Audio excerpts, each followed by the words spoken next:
It is officially May, and that means it is time to start some seeds both indoors and outside. Now, if you don't know who I am, I garden in a zone 3 here in Saskatchewan, Canada. So I am cool.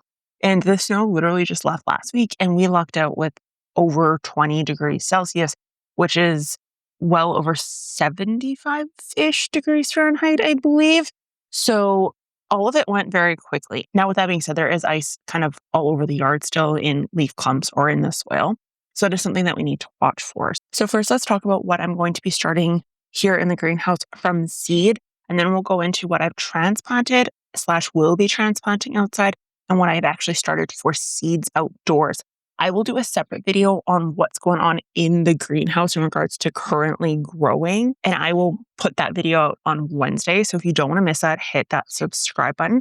I'm also going to be doing a video on soil prep before you put seeds or transplants in, because there is some prep that needs to take place prior to planting your plants outdoors to really get great results. It has to do with seed to soil contact. It has to do with organic material. It has to do with not actually putting fertilizer in the growing hole, you name it. Okay, so the number one thing that I have started, hands down, is going to be things like cucumbers, melons, and pumpkins, particularly the longer day ones. So I want to try to get a head start. I've had really bad luck with cucumbers and that sort of thing. And the reason being is that the temperatures seem to get really warm, really hot, and then it gets really cold.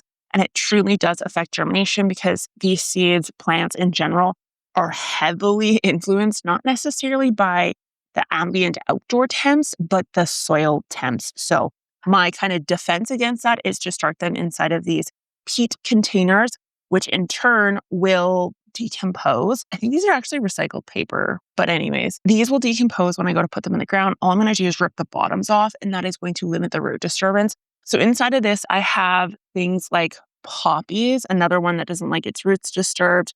I have cucumber. So I'm doing some interesting ones this year. I'm doing a lemon cucumber. I'm doing a salt and pepper cucumber. I'm doing like classic long English. I have some loofahs started, and then I have some really cool decorative pumpkins. So last year, you guys know, I kind of grew that warty pumpkin. It was 110 days to harvest, and I ended up just going ham this year and grabbing all possible pumpkin options, to be completely honest with you. So I have these guys started here. I have them on the bottom shelf because my greenhouse is really not a greenhouse, I will say. It is surrounded by buildings because I don't have like a ton of sun here and I live in the city. So I've got like a literal deck there where obviously sun's not coming through. And then because of limited space, I have to share the backyard with someone who loves vehicles and rebuilding them and that sort of thing. I like planting tables here. So I don't get a ton of light in here, hence these being installed. But regardless, this is kind of where they will sit until they sprout. And then these guys, to be honest, as soon as they sprout and start getting some new growth on them, they'll probably immediately go outdoors. So they're not going to spend much time in here. So just that is my kind of sensitive root crops, if you will, that I do have started. Okay, so your next starts are hands down going to be things like kale, spinaches, lettuce, that sort of thing. Now, these you can direct sow, and you could probably direct sow them outdoors right now as it stands. Keep in mind, if they sprout here in the next 2 weeks, which is typical for these guys, and it freezes, you need to have the equipment in place to protect against, obviously, the freeze. So if you don't have that, then start them indoors. So I've got some butter crunch lettuce, which is my absolute favorite. And then I have, this is kohlrabi. I don't love kale and that charred stuff, but I am growing it this year because it's really pretty looking. So, but this is kohlrabi in this one. It's just purple kohlrabi. I honestly will probably leave these in here and then direct sow them outdoors, rather than potting them up just for time. So other things we started yesterday would have included things like marigolds, cosmos, zinnias. And some of those, like the zinnias, for example, don't tend to transplant particularly well. So those would go into like peat, compostable peat. And then the rest of them would just go into regular kind of seed cell containers. And for me, for marigolds in particular, that'll be a second wave marigolds, which is perfectly fine. And then the other thing that you could actually start indoors would be shorter season tomatoes. So not like your longer seasons, the Manitobas or early girls, that sort of thing could actually be started here in the beginning part of May. particularly if you're starting them on a heating mat and really launching them fast, if you will. To really kind of expedite that process, the other thing you could technically do is like pre-soak the seeds in water or pre-soak them in wet paper towel, and that can make a huge difference. Because it's super windy outside, I'm not going to actually go out and film out there. I'm going to film in here, and then I will show you kind of footage of what I transplanted outdoors. But for example, some things that I have started can include cabbage. So I've done like Copenhagen cabbage, and then obviously also onions have been transplanted outdoors. I'm going to transplant this kohlrabi outside because it's big enough now. You can start it indoors still, but I'm going to transplant these outdoors. I have done some of that butter crunch lettuce outside already. And then I have sown things like dill, zucchini. I am going to do my peas and my beans here this week, during the week, likely. And if you're ever kind of wondering what I'm doing as I'm doing it, Instagram is the place to go because I will post on my stories what I'm doing every single day, just so that you have an idea of where I'm at. Not that you have to be in the same place as me.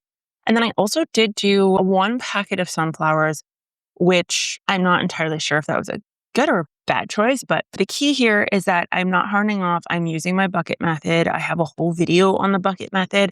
So let me know if I forget to tag it, but I will tag that video. And it makes a huge difference for not having to put stuff outdoors for a week on end, in and out, in and out. I just put them in the ground and they're good. You guys have to let me know. Keep in mind, my transplanting is completely based on soil temp. So I have that soil temp thermometer that I've done videos about, and I'm testing the soil temp of that bed on its own before anything's transplanted, because I do have some beds that are still really, really cool.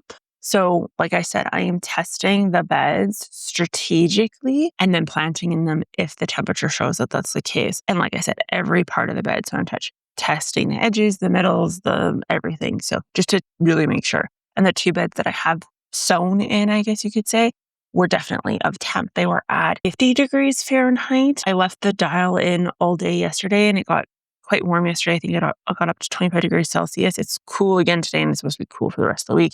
But when I got up there, it was at like 53 degrees Fahrenheit.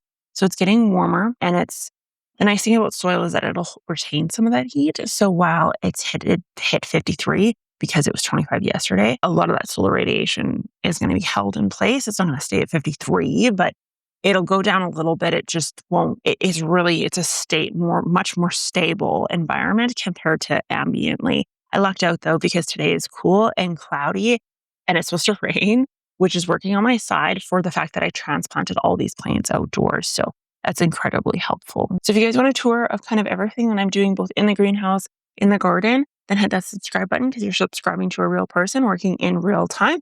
And then also, because let's face it, AI is kicking this channel's butt right now. And then I am also going to show you kind of how I prep the soil physically, because there, again, are little nuances that I use there. Anyways, Geek Crew, I will talk to you guys next time. Bye.